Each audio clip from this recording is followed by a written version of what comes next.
Hello दोस्तों। मेरा नाम रोहन है और मेरी शादी निक्की से हुई थी। निक्की बहुत सुलझी हुई और समझदार लड़की थी। मुझे हमेशा से ऐसी ही लड़की पसंद थी जो घर को संभाल सके और रिश्तों की कदर करना जानती हो। हमारी ज़िंदगी बहुत सुकून से गुजर रही थी, लेकिन असली परेशानी तब शुरू हुई जब निक्की प्रेग्नेंट हुई। शुरू में तो सब ठीक था, लेकिन कुछ हफ्तों बाद उसकी तबीयत अचानक से बिगड़ने लगी। डॉक्टर के पास लेकर गया तो उन्होंने साफ कह दिया कि निक्की की हालत थोड़ी कमज़ोर है, इसलिए उसे पूरा बेड रेस्ट करना होगा। ज़रा सी भी लापरवाही ठीक नहीं होगी। मैं मुंबई से अकेला रहता था। मेरी माँ-बाप इस दुनिया में नहीं थे, न कोई भाई था, न बहन, इसलिए घर सँभालना और निक्की की देखभाल करना मेरे लिए बहुत मुश्किल हो रहा था।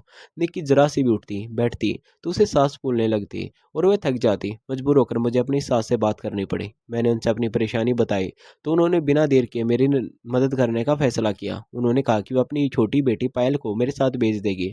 पायल अभी सिर्फ 19 साल की थी, थोड़ी भोली सी और मासूम सी लड़की, लेकिन उसकी कुछ हरकतें मुझे शुरू से थोड़ी अजीब लगती थी। हमारी शादी में भी वह मुझे बार-बार देखकर मुस्कुरा देती थी और फिर खुद ही शर्मा जाती थी। उस समय मैंने उस बात को नज़रअंदाज कर दिया था, लेकिन अब वह जब हमारे साथ रहने आने वाली थी, तो मुझे थोड़ा अजीब-सा लग रहा था। जब मैं उसे लेने गया, तो वह तैयार खड़ी थी। जैसे ही उसने सुना कि उसे मेरे साथ जाना है, वह जल्दी से अपना सामान लेकर आ गई। मैंने बाइक स्टार्ट की और उसे पीछे बैठने का इशारा किया। शुरू में वह ठीक से बैठी, लेकिन रास्ते में उसने खुद को संभालने के लिए थोड़ा करीब आकर बैठना शुरू कर दिया। मुझे थोड़ा असहज लगा, इसलिए मैंने बाइक रोककर उसे समझाया कि ठीक से बैठे और दूरी बनाए रखे। वह तुरंत संभल गई और फिर पूरे रास्ते चुपचाप बैठी रही। घर पहुंचने पर निक्की बहुत खुश हो गई। अब घर का सारा काम पायल संभालने लगी। वह निक्की का बहुत ख्याल रखती, समय पर दवाई देना, खाना बनाना और मेरी भी जरूरतों का ध्यान रखना, सब कुछ वह करने लगी। एक दिन मैं ऑफिस से आया और नहाने के बाद कमरे में गया तो देखा कि पायल वहाँ कपड़े प्रेस कर रही थी। शायद उसे अंदाजा नहीं था कि मैं आ चुका हूँ। वह थोड़ा घबरा गई। मैंने भी उसे समझाया कि आगे से बिना बताए कमरे में न आए। वह बात सुनकर थोड़ी उदास हो गई और बाहर चली गई। बाद में निक्की ने मुझे यही समझाया कि पायल अभी बच्ची है, उसे डांटना नहीं चाहिए। मुझे भी अपनी गलती का एहसास हुआ और मैंने बात को वहीं ख़त्म कर दिया। लेकिन उसके बाद से मैं थोड़ा सतर्क रहने लगा। एक दिन मैं अचानक जल्दी घर आ गया। घर शांत था। दरवाज़ा खोलकर अंदर आया तो निक्की अपने कमरे में आराम कर रही थी। मैंने सोचा उसे परेशान न करूं, लेकिन जैसे ही मैं पास गया तो मुझे कुछ अजीब सा महसूस हुआ। तभी बाहर से दरवाजे की घंटी बजी और मैं उठकर देखने चला गया। थोड़ी देर बाद मुझे एहसास हुआ कि मैंने जल्दबाजी में बिना ठीक से देखे गलत समझ लिया था। उस दिन की छोटी सी गलतफहमी ने मुझे अंदर से परेशान कर दिया। मैं नहीं चाहता था कि घर में किसी तरह की कोई गलत बात पैदा हो, इसलिए मैंने पायल से साफ शब्दों में कहा कि आगे से हर चीज़ का ध्यान रखे। वह चुपचाप मेरी बात सुनती रही और बिना कुछ कहे अपने काम में लग गई। धीरे धीरे समय बीतता गया और हमारी ज़िंदगी फिर से सामान्य होने लगी। लेकिन निक्की की हालत दिन पर दिन कमज़ोर होती जा रही थी। डॉक्टर ने बताया कि वह जुड़वा बच्चों की माँ बनने वाली है, इसलिए उसकी देखभाल और ज़्यादा ज़रूरी हो गई थी। मैं हर हफ्ते उसे अस्पताल ले जाता, दवाइयाँ और इलाज सब कुछ करवाता, लेकिन फिर भी उसकी हालत में ज़्यादा सुधार नहीं आ रहा था। आखिरकार वह दिन आ ही गया जब उसे अस्पताल में भर्ती करना पड़ा। मैं और पायल दोनों उसे लेकर अस्पताल पहुँचे। ऑपरेशन की तैयारी होने लगी। मेरे दिल में डर था, लेकिन साथ ही उम्मीद भी थी कि सब ठीक हो जाएगा। कुछ समय बाद नर्स 2 छोटे बच्चों को लेकर बाहर आई। मेरे दोनों बेटे थे। उन्हें देखकर मेरी खुशी का ठिकाना नहीं रहा, लेकिन डॉक्टरों के चेहरे पर गंभीरता थी।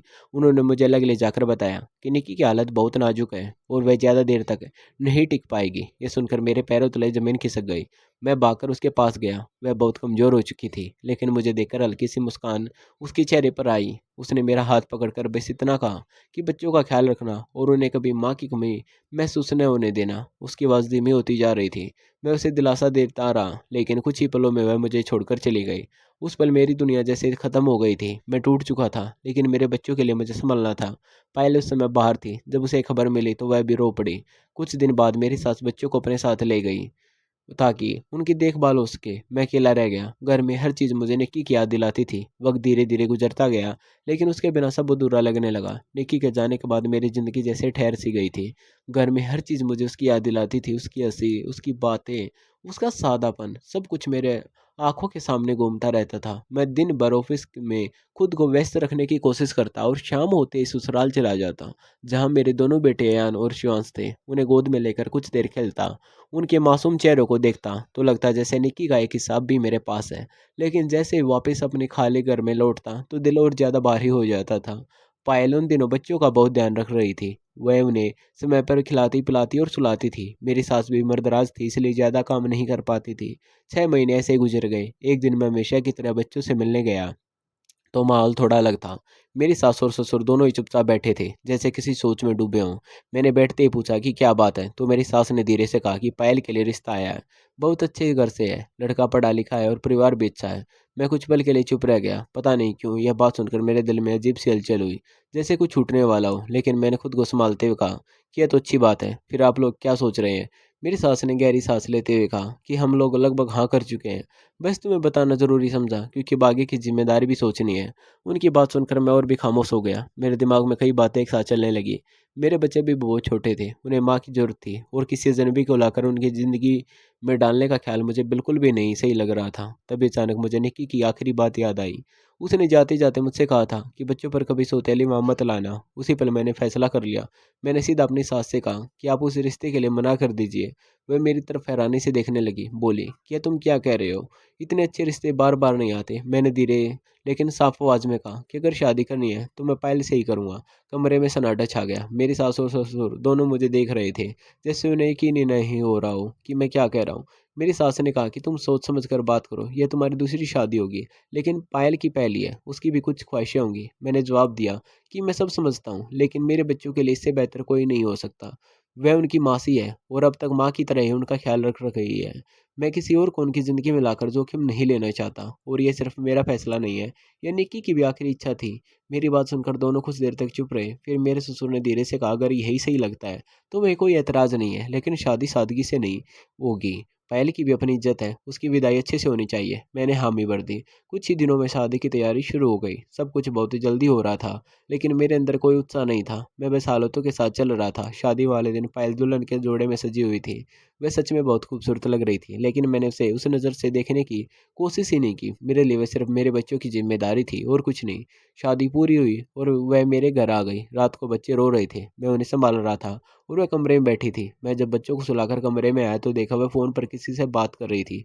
उसकी आवाज़ में खुशी साफ झलक रही थी। मैं दरवाजे पर ही रुक गया और उसकी बात सुनने लगा। वह कह रही थी कि उसे हमेशा से मेरे जैसा जीवन साथी चाहिए था, और आज उसकी यह इच्छा पूरी हो गई। ये सुनकर मेरे दिल में अजीब सी चुभन हुई। मुझे लगा जैसे वह सब कुछ पहले से चाहती थी और हालत ने उसे मौका दे दिया। मेरा मन गुस्से से भर गया। मैं कमरे में गया तो उसने तुरंत फ़ोन रख दिया। वह मेरे पास आई और बच्चों को संभालने लगी, लेकिन मैं अंदर ही अंदर उबल रहा था। मैंने सख्त लहजे में उससे कहा कि ये सब दिखाओ मेरे सामने मत करो। तुम इस घर में सिर्फ बच्चों की जिम्मेदारी निभाने आई हो। मेरे दिल में तुम्हारे लिए कोई जगह नहीं है। वह चुपचाप मेरी बात सुनती रही। उसकी आंखों में आंसू आ गए, लेकिन उसने कुछ नहीं कहा। उस रात के बाद मैंने अपने और उसके बीच एक दूरी बना ली। मैंने साफ कर दिया कि हमारा रिश्ता सिर्फ नाम का है, और वह भी सिर्फ बच्चों की वजह से। वह हर दिन मेरे लिए खाना बनाती, घर संभालती, बच्चों का ख्याल रखती, लेकिन मैंने कभी उससे ठीक से बात नहीं की। समय बीतता गया, बच्चे बड़े होने लगे, लेकिन हमारे बीच की दूरी वैसी ही बनी रही। वह हमेशा चुप रहती, सादे कपड़े पहनती और अपने काम में लगी रहती। एक दिन उसने हिम्मत करके मुझसे पूछा कि आखिर उसकी गलती क्या है। मैंने गुस्से में उसे वही बातें सुना दी जो मैंने उस दिन सुनी थी। मैंने कहा कि वह खुद गर्ज है और उसने अपनी खुशी के लिए सब कुछ चाहा। उसने मेरी बात सुनी और सिर्फ इतना कहा कि मैं उसे गलत समझ रहा हूँ, लेकिन मैंने उसकी बात पर ध्यान नहीं दिया और बात वहीं ख़त्म कर दी। उसके बाद उसने भी कभी सफाई देने की कोशिश नहीं की। वह बस खामोशी से सब सहती रही और अपना फर्ज निभाती रही। 4 साल ऐसे ही गुजर गए। अयान और शिवान सब स्कूल जाने लगे थे। एक दिन मैं उन्हें लेकर बाजार गया और पायल भी साथ थी। हम खरीदारी कर रहे थे, तभी उसकी एक पुरानी दोस्त उसे मिल गई। दोनों आपस में बात करने लगे। मैं बच्चों के साथ थोड़ा दूर हो गया, लेकिन उनकी बात मेरे कानों तक पहुंच रही थी। उसकी दोस्त उसे कह रही थी कि उसने अपने लिए सही फैसला नहीं लिया। उसने अपने पुराने रिश्ते को छोड़ दिया और अपनी ज़िंदगी बदल ली। पायल ने शांत आवाज़ में जवाब दिया कि उसने जो किया अपने परिवार और बच्चों के लिए किया, और उसे किसी बात का अफसोस नहीं है। यह सुनकर मैं ठिठक गया। मुझे पहली बार लगा कि शायद मैं अब तक गलत था। मैं धीरे धीरे उनकी तरफ बढ़ता और पूरी बात समझने की कोशिश करने लगा। तभी मुझे एहसास हुआ कि जिस बात को मैंने सच मान बैठा था, वह सिर्फ एक गलतफहमी थी। पायल अपने मन की छत दबाकर सिर्फ अपने परिवार के लिए सब किया था, और मैं उसे सालों तक गलत समझकर सजा दे रहा था। उस पर मेरे अंदर कुछ टूट सा गया। मैं दुकान के बाहर खड़ा था, लेकिन मेरे कदम जैसे वहीं थम गए थे। दिमाग में बार बार वही बातें घूम रही थी जो अभी कुछ देर पहले मैंने सुनी थी। मुझे समझ नहीं आ रहा था कि इतने सालों से मैं जिस बात को सच मानकर जी रहा था, वह दरअसल मेरी सबसे बड़ी गलतफहमी थी। मैं धीरे धीरे वापस उसी दुकान के अंदर आया। पायल चुपचाप खड़ी थी। उसने नजरें झुका रखी थी, जैसे उसे इस बात का भी अंदाजा नहीं था कि उसकी जिंदगी का सबसे बड़ा सच अब मेरे सामने आ चुका है। उसकी दोस्त मुझे देखकर वहां से निकल गई। माहौल में एक अजीब सी खामोशी फैल गई। बच्चों की शॉपिंग लगभग पूरी हो चुकी थी, लेकिन मेरे अंदर एक तूफान चल रहा था। मैंने बिना कुछ कहे बच्चों का हाथ पकड़ा और पायल को इशारे से चलने को कहा। वह चुपचाप हमारे साथ बाहर आ गई। पूरे रास्ते हम तीनों के बीच एक भी शब्द का आदान प्रदान नहीं हुआ। घर पहुंचकर बच्चे अपने कमरे में चले गए और मैं कुछ देर तक हॉल में ही खड़ा रहा। समझ नहीं आ रहा था कि बात कहाँ से शुरू करूं और कैसे करूं। इतने सालों की दूरी और गलतफहमियों को एक पल में ख़त्म करना आसान नहीं था, लेकिन यह भी सच था कि अब चुप रहना और अनदेखा करना गलत होता। मैंने खुद को संभाला और किचन की तरफ बढ़ा, जहाँ पायल रोज की तरह अपने काम में लगी हुई थी। वह हमेशा की तरह सादे कपड़ों में थी। चेहरे पर कोई साज श्रृंगार नहीं था। आंखों के नीचे हल्के काले घेरे उसकी थकान और अंदर के दर्द को साफ दिखा रहे थे। वह मुझे देखकर थोड़ी सी ठिठकी, लेकिन फिर नजरें झुकाकर अपने काम में लग गई, जैसे उसे उम्मीद ही नहीं थी कि मैं उससे कोई बात करूंगा। मैंने धीरे से उसका नाम लिया। वह रुक गई, लेकिन मेरी तरफ नहीं देखी। मैंने कुछ पल खामोश रहकर शब्द ढूंढे, फिर कहा कि मुझे तुमसे बात करनी है। उसने हल्के से सिर हिलाया और बिना कुछ बोले वहीं खड़ी रही। मैंने पहली बार महसूस किया कि मेरी आवाज़ में पहले जैसा सख्तपन नहीं था, बल्कि एक झिझक और पछतावा था। मैंने कहा कि आज बाजार में जो मैंने सुना वह क्या सच है? उसने धीरे से मेरी तरफ देखा। उसकी आंखों में एक पल के लिए डर और फिर थकान सी नजर आई, जैसे वह इस सवाल का इंतजार भी कर रही थी और डर भी रही थी। उसने बहुत शांत आवाज में कहा कि हाँ, वह सच था, लेकिन आपने कभी मुझसे पूछा ही नहीं। मैंने सिर झुका लिया, क्योंकि उसकी यह बात सीधे मेरे दिल पर लगी थी। सच यही था कि मैंने कभी इसे मौका ही नहीं दिया था अपनी बात रखने का। मैंने हमेशा अपने मन से एक कहानी बना ली और उसी को सच मान लिया। मैंने धीमे स्वर में कहा कि मैंने तुम्हें गलत समझा और बिना जाने तुम्हें सजा देता रहा। उसने हल्की सी कड़वी मुस्कान के साथ कहा कि अब यह सब कहने से क्या बदल जाएगा? जो वक्त गुजर गया वह वापस नहीं आएगा। उसकी बात में शिकायत कम और थकान ज्यादा थी, जैसे उसने उम्मीद करना ही छोड़ दिया हो। मैं कुछ पल चुप रहा, फिर मैंने उसके पास जाकर कहा कि शायद मैं बीता हुआ वक्त वापस नहीं ला सकता, लेकिन जो बाकी है उसे तो सही कर सकता हूँ। अगर तुम मुझे एक मौका दो। तो वह चुप रही, लेकिन उसकी आंखों में आंसू थे, लेकिन वह उन्हें गिरने नहीं देना चाहती थी। मैंने पहली बार उसका हाथ थामा। उसने हल्का सा हाथ खींचना चाहा, लेकिन फिर रुक गई। मैंने कहा कि मैंने जो कुछ भी कहा, जो बर्ताव किया, वह सब मेरी गलती थी। मुझे सच जानना चाहिए था, तुम्हारी बात सुननी चाहिए थी, लेकिन मैंने ऐसा नहीं किया और उसके लिए मैं सच में शर्मिंदा हूँ। उसकी आंखों से आंसू बह निकले और उसने धीरे से कहा कि मैंने कभी आपसे कुछ नहीं मांगा, बस यही चाहता कि आप मुझे समझ लें, लेकिन आपने मुझे हमेशा गलत ही माना। मैं उसकी बात सुनकर और भी झुक गया। मैंने कहा कि अब अगर तुम चाहो तो मैं सब ठीक करना चाहता हूँ, लेकिन यह फैसला तुम्हारा होगा। वह कुछ देर तक चुप रही, फिर बोले कि 4 साल बहुत होते हैं किसी को समझने या खोने के लिए। मैंने भी अब अपने दिल को समझ लिया है, मैं बस अपने फर्ज निभा रही हूँ। मैंने उसकी बात ध्यान से सुनी और महसूस किया कि मैंने सच में उसे बहुत दूर कर दिया है। मैंने उससे कहा कि क्या हम एक नई शुरुआत नहीं कर सकते, बिना किसी पुराने बोझ के? उसने मेरी तरफ देखा। उसकी आंखों में अब भी एक दर्द था, लेकिन कहीं न कहीं एक हल्की सी उम्मीद भी थी। उसने तुरंत कोई जवाब नहीं दिया और वहाँ से चली गई। उस रात मैं बहुत देर तक जागता रहा, सोचता रहा कि कैसे मैंने अपने ही घर में एक ऐसे इंसान को अकेला कर दिया, जो हर पल मेरे साथ खड़ी रही। मेरे बच्चों के लिए खुद को बदल लिया, अपनी ज़िंदगी की सारी खुशियाँ छोड़ दी, और बदले में उसे क्या मिला? सिर्फ मेरी बेरुखी और आरोप। अगली सुबह जब मैं उठा तो घर का माहौल हमेशा जैसा ही था, लेकिन मेरे अंदर कुछ बदल चुका था। मैंने पहली बार खुद से वादा किया कि अब मैं सब ठीक करूँगा, चाहे जितना वक्त लगे। मैंने बच्चों के साथ नाश्ता किया और फिर पायल के पास गया। वह किचन में थी। मैंने सामान्य लहजे में उससे पूछा कि क्या वह बच्चों के साथ शाम को बाहर चलना चाहेगी। उसने मुझे हैरानी से देखा, शायद उसे यकीन ही नहीं हो रहा हो कि मैं उससे इस तरह की बात कर रहा हूँ। उसने धीरे से हाँ कह दिया। शाम को हम चारों बाहर गए। बच्चों ने बहुत एंजॉय किया और लंबे समय बाद मैंने पायल के चेहरे पर हल्की सी मुस्कान देखी। वह मुस्कान भले ही पूरी नहीं थी, लेकिन उसमें एक शुरुआत जरूर थी। मैंने महसूस किया कि रिश्ते एक दिन में नहीं बनते और ना ही एक दिन में टूटते हैं। उन्हें समय और समझ दोनों चाहिए होते हैं। अब मैं वही करने की कोशिश कर रहा था जो मुझे बहुत पहले कर लेना चाहिए था। धीरे धीरे हमारे बीच बातचीत शुरू होने लगी। पहले छोटे छोटे कामों की बातें, फिर बच्चों की पढ़ाई, फिर घर के फैसले, और इसी तरह बिना कही ही हमारे बीच की दूरी कम होने लगी। लेकिन मैं जानता था कि कि सिर्फ बातें काफ़ी नहीं होंगी। मुझे अपने व्यवहार से साबित करना होगा कि मैं सच में बदल चुका हूँ, और उसके लिए मैं हर दिन एक छोटा कदम उठा रहा था, ताकि एक दिन वह मुझ पर फिर से भरोसा कर सके और शायद हमारे बीच जो रिश्ता सिर्फ नाम का रह गया था वह फिर से दिल से जुड़ सके। समय धीरे धीरे आगे बढ़ रहा था, लेकिन इस बार हर दिन मेरे लिए एक नई कोशिश लेकर आता था। मैं जान चुका था कि सिर्फ माफ़ी मांग लेना काफ़ी नहीं होता, भरोसा वापस जीतना पड़ता है। और वह भी धीरे धीरे अपने व्यवहार से। मैं अब हर छोटी चीज़ का ध्यान रखने लगा था। पायल से बात करते समय मेरे लहजे में नरमी आ चुकी थी। मैं उसके कामों की कदर करने लगा था, और सबसे ज़रूरी बात, मैं अब उसे समझने की कोशिश कर रहा था। वह पहले की तरह चुपचाप अपना फर्ज निभाती रही, लेकिन अब उसकी खामोशी में पहले जैसी दूरी नहीं थी। कभी कभी वह खुद भी बच्चों की बातों के बीच हल्का सा मुस्कुरा देती, और मैं उस मुस्कान को देखकर समझ जाता कि शायद चीज़ें अब सही दिशा में बढ़ रही हैं।